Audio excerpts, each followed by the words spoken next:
Hi friends, welcome back to our YouTube channel. So మీరు తమ్నేల్లో చూసినట్లుగానే మనమైతే ఈరోజు కొన్ని ఇంపార్టెంట్ విషయాల గురించి అయితే డిస్కస్ చేసుకుందాము. అవైతే మనకి ఈజీ థింగ్స్ ఏవి కాదు, అవన్నీ కూడా మీరు అడిగినవే. అలాగే అందులో నేను కొన్ని యాడ్ చేశాను, అవి ఖచ్చితంగా మీరైతే తెలుసుకోవాల్సిన సిచ్యువేషన్ ప్రజెంట్ అయితే ఉంది. సో దాంతో పాటుగా మీలో గనక ఎవరైనా కొత్తగా మన ఛానల్ అయితే చూస్తున్నట్లయితే తప్పకుండా మన ఛానల్ని సబ్స్క్రైబ్ చేసుకోండి. అలాగే ఇలాంటి మంచి మంచి ఇన్ఫర్మేటివ్ వీడియోస్ కోసం మన ఛానల్ అయితే ఫాలో అవుతుండండి. ఈ postal related A to Z ప్రతి ఇన్ఫర్మేటివ్ కంటెంట్ వీడియో అయితే మన ఛానల్లో ఉంది. ఒకసారి మీకు ఏ డౌట్స్ ఉన్నట్లయితే మీరు మన ఛానల్ ప్రొఫైల్ని చెక్అవుట్ చేసుకున్నట్లయితే అందులో మీకు కావాల్సిన ప్రతి డౌట్కి ఆన్సర్ దొరుకుతుంది. స్టిల్ మీకు ఆ వీడియోస్ చూసినా సరే ఆన్సర్ దొరకకపోతే మన యూట్యూబ్ ఛానల్లో అంటే ఆ యూట్యూబ్ ప్రొఫైల్లో నా ఇన్స్టాగ్రామ్ లింక్ అయితే ఉంది. దాని ద్వారా మీరైతే నాకు పర్సనల్గా మెసేజ్ చేయొచ్చు ఫర్ పర్సనల్ గైడ్ కానీ, లేదంటే మీకు ఎలాంటి సలహాలు కావాలన్నా సరే మీరు ఆ ఇన్స్టాకి అయితే మెసేజ్ చేయొచ్చు. మనమైతే లేట్ చేయకుండా ఈ వీడియోని అయితే స్టార్ట్ చేసుకుందాము. అయితే మొట్టమొదటిగా నేను మీ అందరికీ చెప్పదలుచుకున్న విషయం ఏంటంటే, మీలో అందరు నన్ను అడిగే క్వశ్చన్స్ కూడా ఇవే ఉంటాయి మ్యాక్సిమం. అంటే అసలు BO అంటే ఏంటి, SO అంటే ఏంటి, SDO అంటే ఏంటి, అక్కడ ఎవరెవరు ఉంటారు, వాళ్ళు చేసే వర్క్స్ ఏంటి అని అయితే నన్ను అడుగుతున్నారు. సో దాని గురించి నేను ఈ వీడియోలో మీకు అయితే క్లారిటీ ఇస్తాను. దాంతోపాటు మణిపూర్కి ప్రజెంట్ అయితే రెడ్ జోన్ అనేది మనకి అలర్ట్ ఇచ్చారు. అలాగే దాంతో పాటుగా అప్లై చేసేటప్పుడు మన నేమ్కి అలాగే అడ్రస్కి స్పేసెస్ ఒక 2 to 3 స్పేసెస్ వచ్చేస్తున్నాయి. దానివల్ల మనం రిజెక్ట్ అవుతామా లేదా అనేది కూడా ఈ వీడియోలో నేను మీతో డిస్కస్ చేస్తాను. అలాగే ప్రాక్టికల్గా మీకు ఈ ఫీల్డ్ గురించి నాలెడ్జ్ రావాలంటే నేను వీడియోస్లోనే కాకుండా రియాలిటీలో కూడా మీతో కొన్ని టాస్క్లు చేపిద్దాం అనుకుంటున్నాను. లైక్ హోంవర్క్ అన్నమాట. దీన్ని మీరు నెగిటివ్గా తీసుకోవాల్సిన అవసరం అస్సలు లేదు. బికాజ్ నేను ఇదంతా కూడా మీరు తెలుసుకోవాలి, మీకు ఇన్ఫర్మేషన్ కావాలి, కరెక్ట్ ఇన్ఫర్మేషన్తోనే మీరు ఇందులోకి రావాలి అని అయితే నా ఈ చిన్న ప్రయత్నం. సో మీరు ఆ టాస్క్ కూడా చేయండి. అంటే అందరు చేయాలని కాదు, నేనైతే జస్ట్ సలహా ఇస్తున్నాను. మీ ఇష్టం, అది మీరు చేయాలనుకుంటే చేయొచ్చు, మీకు ప్రాక్టికల్గా ఇంకా నాలెడ్జ్ కావాలనుకుంటే, లేదంటే లేదు. సో ఇంక లేట్ చేయకుండా వీడియోని అయితే స్టార్ట్ చేసుకుందాం. నా చుట్టూ కొన్ని అయితే దోమలు తిరుగుతున్నాయి, వాటిని మీరు పట్టించుకోకండి. బికాజ్ నేను ఇప్పుడు సౌండ్స్ వస్తాయని ఫ్యాన్స్ అవన్నీ ఆపేసాను కాబట్టి వాటిని మీరు అవాయిడ్ చేసేయండి. ఈ వీడియోలో ఇన్ఫర్మేషన్ మాత్రమే మీరు ఫోకస్ చేయండి. సో ఫస్ట్ ఆఫ్ ఆల్ మనకైతే SDI ఆఫీస్ గురించి నేను చెప్తాను. SDI ఆఫీస్ అని అనొచ్చు, లేదంటే SDO అంటే సబ్ డివిజనల్ ఆఫీస్ అనమాట. ఆ సబ్ డివిజన్ ఆఫీసుల్లో మనకైతే మన డివిజన్ రిలేటెడ్ ఉన్నటువంటి ఈ బ్రాంచ్ ఆఫీసులు కానీ, లేదంటే ఆ డివిజన్లో ఉన్నటువంటి ఈ సబ్ ఆఫీసులు కానీ ఆ SDI ఆఫీస్లో అంటే ఆ sub divisional office hand over కింద ఉంటాయి. లైక్ మనకి అక్కడ ఎవరెవరు ఉంటారంటే SDI అనే ఒక ఆఫీసర్ ఉంటారు, అంటే సబ్ డివిజనల్ ఇన్స్పెక్టర్ అన్నమాట. లైక్ మనకి సబ్ డిస్టిక్ ఉంటుంది కదా, ఆ సబ్ డిస్టిక్ ని మనం అయితే సబ్ డివిజన్ అని కూడా అంటాము. ఆ సబ్ డిస్టిక్ లో ఉన్నటువంటి కొన్ని మండలాలు అవి SO అని అంటారు, అంటే సబ్ ఆఫీసులు. ఆ సబ్ ఆఫీసులు హ్యాండ్ ఓవర్ లో ఉండేవి BOలు అంటే బ్రాంచ్ ఆఫీసులు. ఇలా 1 by 1 ఉంటుంది. ఫస్ట్ హెడ్ ఆఫీసు, దాని తర్వాత మనకి సబ్ డివిజనల్ ఆఫీసు, దాని తర్వాత సబ్ ఆఫీసు, దాని తర్వాత బ్రాంచ్ ఆఫీసు.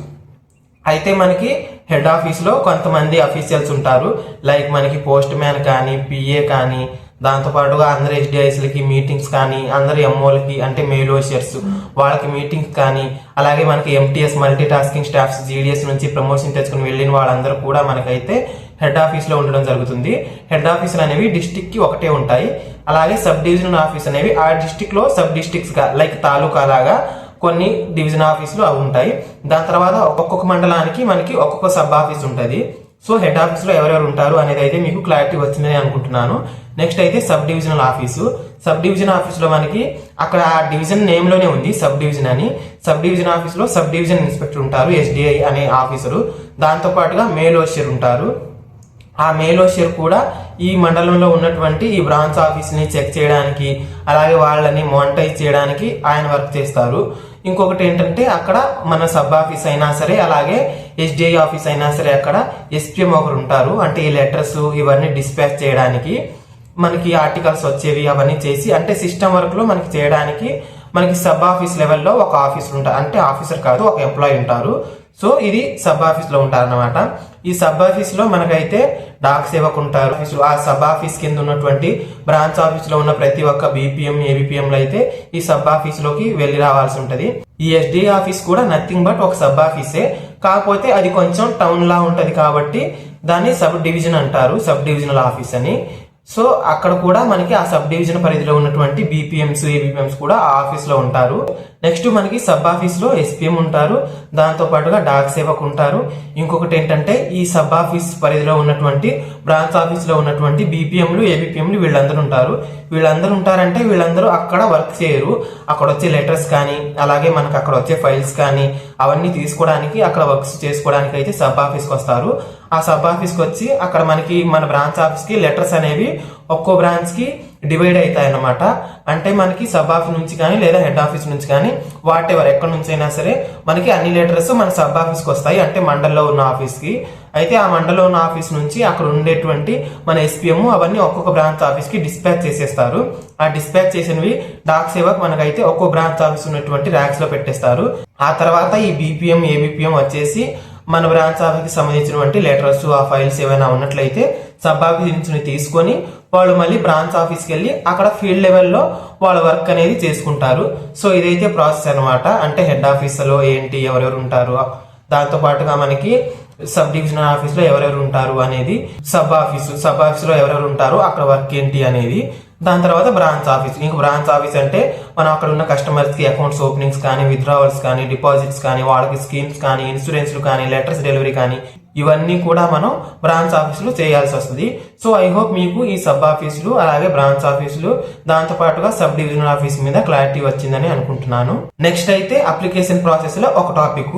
ఈ అప్లికేషన్ ప్రాసెస్ లో చాలా మంది నాకు ఇన్స్టాగ్రామ్ లో అలాగే కామెంట్స్ లో అడిగే మ్యాటర్ ఏంటంటే, మేము అప్లికేషన్ ప్రాసెస్ కంప్లీట్ చేసుకున్నాము, అలాగే ఆ సబ్మిట్ చేసిన తర్వాత ఏ పీడిఎఫ్ అయితే ఉంటుందో ఆ అప్లికేషన్ ఫార్మేట్ అది మేము డౌన్లోడ్ చేసుకుని చెక్ చేస్తున్నట్లయితే దాంట్లో మాకు మా నేమ్ కి కూడా కొన్ని స్పేస్ ఎక్కువ వచ్చేస్తుంది, అలాగే మా అడ్రస్ కి కూడా ఎక్కువ స్పేస్ వచ్చేస్తుంది. ఈ స్పేస్ల వల్ల మేము రిజెక్ట్ అయ్యే ఛాన్స్ ఉందా అంటే, మీరు చెప్పినట్లుగానే మాకు అప్లికేషన్ ప్రాసెస్ అంతా అయిపోయింది, కాకపోతే డాక్యుమెంట్ వెరిఫికేషన్ అప్పుడు ఈ అప్లికేషన్ ఫామ్ ప్లస్ మన 10th మార్క్ షీట్ చూసినప్పుడు అక్కడ స్పేసెస్ ఉన్నాయి కదా, మనకి రిజెక్ట్ అయ్యే ఛాన్సెస్ ఏమయ్యా ఉందా అని చాలా మంది అయితే అడుగుతున్నారు. సో ఇదైతే మనకి టెక్నికల్ సర్వర్ ఇష్యూ వల్ల వస్తుంది. కొన్నిసార్లు అది డిఫాల్ట్ గానే స్పేస్ ఇచ్చేస్తుంది. దానికి మనమైతే చేయాల్సింది ఏం లేదు. కరెక్షన్ విండోలో ఒకసారి మీరు చెక్ చేయండి, అంటే ట్రై చేయండి ఆ స్పేస్ ని మీరు కొంచెం తగ్గించడానికి. ఒకవేళ అది తగ్గిపోతే బెటరే, ఒక తగ్గకపోయినా సరే మనకి ఎలాంటి ప్రాబ్లం లేదు. డాక్యుమెంట్ వెరిఫికేషన్ లో వాళ్ళకి ఆటోమేటిక్ గా తెలిసిపోయింది ఇది సర్వర్ ఇష్యూ వల్ల. అంటే ఒకరికి ఇద్దరికి ఉన్నట్లయితే అది ప్రాబ్లం, కానీ ప్రతి ఒక్కరికి సేమ్ ఇష్యూ ఉన్నట్లయితే అది మన ప్రాబ్లం కాదు, అది గ్రౌండ్ లెవెల్ ప్రాబ్లం కాదు, మనకు పైనుంచి వచ్చేటువంటి ఆ వెబ్సైట్ నుంచే వచ్చిన ప్రాబ్లం. కాబట్టి దీనివల్ల మనకి ఎలాంటి ప్రాబ్లం లేదు. మీరు కరెక్షన్ విండోలో అది ఎడిట్ చేసినా ఎడిట్ చేయకపోయినా ఎలాంటి ప్రాబ్లం లేదు, కానీ జస్ట్ ట్రై చేయండి అని అయితే నేను మీకు ఒక అడ్వైస్ ఇస్తున్నాను. సో దీనివల్ల మన డాక్యుమెంట్ వెరిఫికేషన్ అనేది రిజెక్ట్ అయ్యే పనే లేదు, బికాజ్ అందులో ఉన్నది మన నేమ్సే, అలాగే అందులో ఉన్నది మన అడ్రస్సే, జస్ట్ స్పేస్ పెరిగింది. అది మనం కావాలని పెంచితే ప్రాబ్లం, కాకపోతే అది డిఫాల్ట్ గా పెరిగినట్లయితే ఎవరు కూడా ఏం చేయలేరు. సో ఈ విషయాన్ని గురించి మీరైతే భయపడాల్సిన పని అసలే లేదు.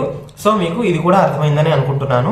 ఇంకొకటి ఏంటంటే, మనకి ఇది చాలా ఇంపార్టెంట్. మీరు ఎవరైనా కనుక మణిపూర్ లో అప్లై చేసుకున్నట్లయితే నా పర్సనల్ సలహా ఏంటంటే, మనకి కరెక్షన్ విండోలో వాళ్ళైతే ఆ డివిజన్ మార్చేసి వేరే డివిజన్, అంటే ఉత్తరాఖండ్ కానీ, నాగాలాండ్ కానీ, లేదంటే యూపీ కానీ, బీహార్ కానీ, ఏదైనా సరే మీ మార్క్స్ ని బట్టి మీ కేటగిరీని బట్టి మీరు మణిపూర్ కాకుండా వేరే డివిజన్ ని సెలెక్ట్ చేసుకుంటే, అంటే వేరే సర్కిల్ వేరే డివిజన్ ని సెలెక్ట్ చేసుకున్నట్లయితే బెటర్.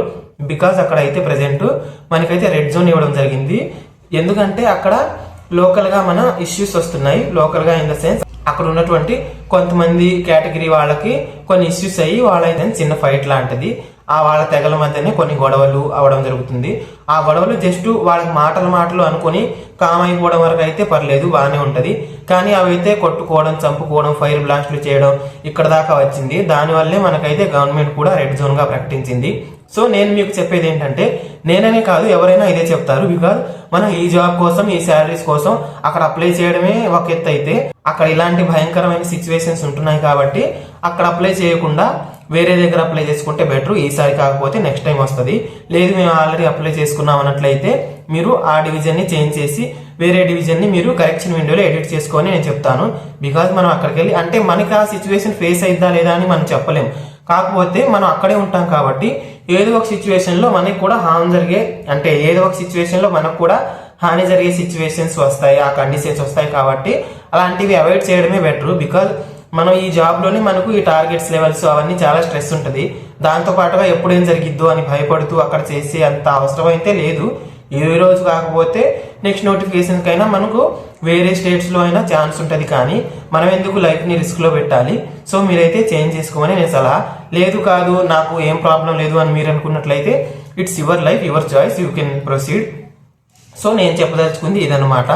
సో ఫైనల్ టాపిక్ అయితే వచ్చేసాను. ఫైనల్ ఏంటంటే ఇది మీకు కొంచెం అంటే కొంతమందికి ఇది కామెడీగా అనిపించవచ్చు, ఇంకొంతమందికి కొంచెం ఎగ్జైట్మెంట్గా ఉండొచ్చు, ఇంకొంతమందికి యాంగ్జైటీగా కూడా ఉండొచ్చు. బికాజ్ ఇప్పుడు చెప్పేది ఏంటంటే నేను మీకు వీడియోలో ఎక్స్ప్లెయిన్ చేస్తున్నాను, మీకు క్లారిటీ వస్తుందని మీరు నాకు ఇన్స్టాలో కామెంట్స్లో తెలియపరుస్తున్నారు.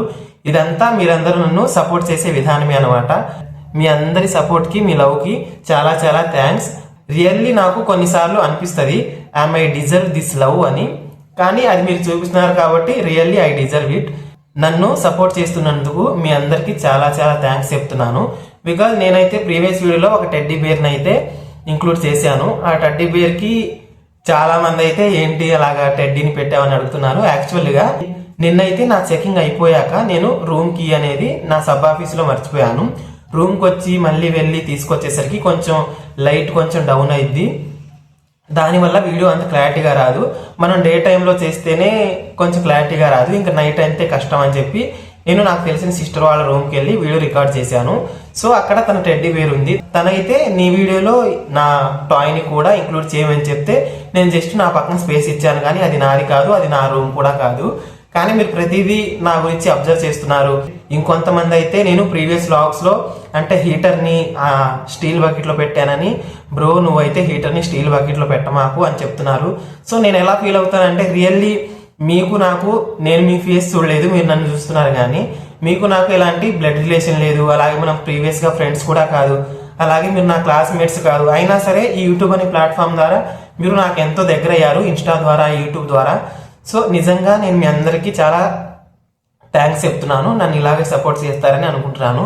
సో ఎమోషన్ ఫీలింగ్స్ ఎక్కువైపోయాయి, ఇంకా మనం ఈ ఎమోషన్స్ ఆపేసి మన టాపిక్లోకి వెళ్ళిపోదాం. సో నేను మీకు ఇచ్చే టాస్క్ ఏంటంటే నేను మీకు వీడియోలు చెప్తున్నాను, మీకు అన్నీ అర్థమవుతున్నాయి, తెలుసుకుంటున్నారు, బట్ ప్రాక్టికల్గా రియాలిటీగా మీకు తెలియడం కోసం నేనైతే ఈ టాస్క్ ఇస్తున్నాను. నెక్స్ట్ వీడియోలో మీరైతే కామెంట్ చేయండి ఈ టాస్క్ మీరు చేశారా లేదా అని.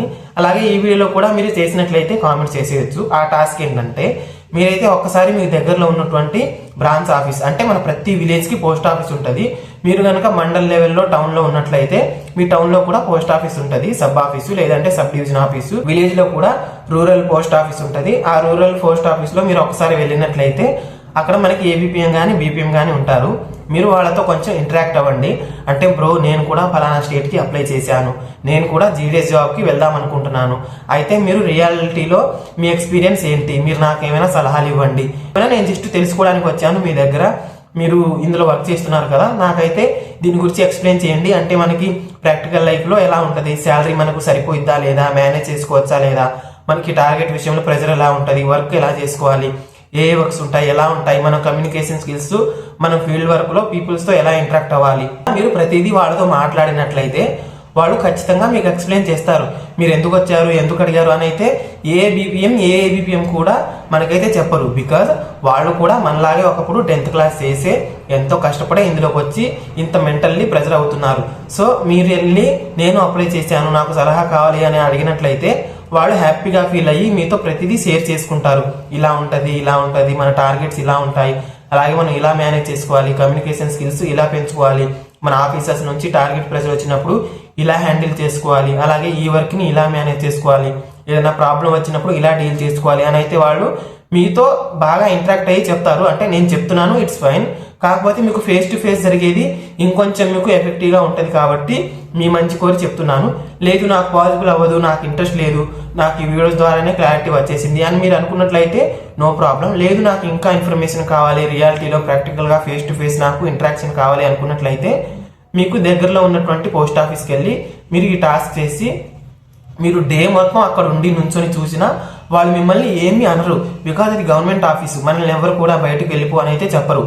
ఒకవేళ చెప్పినా సరే ఏంటి పని అని మీకు చెప్పినా సరే మీరైతే నేను కూడా అప్లై చేశాను, సో వర్క్ ఎలా ఉంటుంది అని అబ్జర్వ్ చేయడానికి వచ్చాను అని మీరు చెప్పినట్లయితే వాళ్ళు మిమ్మల్ని ఏం చెప్పరు, మీకు ఇంకా ఎక్స్ప్లెయిన్ చేయడానికి ట్రై చేస్తారు.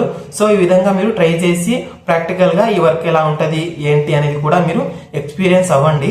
ఎవరెవరైతే ఈ టాస్క్ చేసి మీరు ఏమేమి తెలుసుకున్నారో మనకి వీడియోలో కామెంట్ చేయండి. సో ఈ వీడియో ద్వారా మీరైతే ఈ బిఓస్ అంటే ఏంటి, ఈ ఆఫీస్ అన్ని ఎలా ఉంటాయి, ఏముంటాయి, దాంతో పాటుగా మనకైతే ఆ స్పేస్ వచ్చినట్లయితే ఎలాంటి ప్రాబ్లం ఉండదు. అలాగే మణిపూర్లో అప్లై చేసిన వాళ్ళు వేరే ఏదైనా సెలెక్ట్ చేసుకొని ఎడిట్ చేసుకుంటే బెటరు. ఇంకొకటి, మీకు ఈ టాస్క్ కూడా అర్థమైందని అనుకుంటున్నాను. నెక్స్ట్ ఇంకొక మంచి వీడియోతో త్వరలో మీ ముందుకు వస్తాను. అంతవరకు సెలవు. మీకు ఎలాంటి డౌట్స్ ఉన్నా సరే మీరు తప్పకుండా కామెంట్ చేయండి. మీ ప్రతి కామెంట్కి నేనైతే వీలైనంత త్వరగా రిప్లై ఇస్తాను. అలాగే ఈ వీడియో మీద మీ అభిప్రాయం ఏంటనేది మీరు తప్పకుండా మీ కామెంట్ని నాకైతే తెలియపరచండి. నెక్స్ట్ ఇంకొక మంచి వీడియోతో త్వరలో మీ ముందుకు వస్తాను. అంతవరకు సెలవు. Bye bye.